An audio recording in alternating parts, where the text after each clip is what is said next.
ఇలాంటి కార్యక్రమాలు నిర్వహించడం అనేది భారతావని ప్రపంచానికి ఒక మార్గదర్శిగా నిలబడడానికి సహకరిస్తుంది. ముఖ్యంగా ఈ సనాతన ధర్మ సమితి వారు ఈ ఏర్పాటు చేయడం అనేది ముదావహం చాలా విశేషం. ఎందుకంటే ఈరోజు ఒక మతం వారు మీ మత గ్రంథం ఏంది అంటే ఫలానా గ్రంథం మా మత గ్రంథం అని చెప్తారు.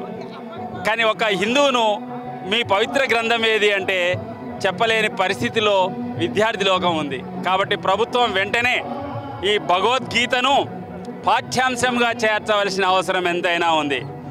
రేపు డిసెంబర్ 1 భగవద్గీత జయంతి చాలా వైభవంగా దేశవ్యాప్తంగా జరుగుతుంది.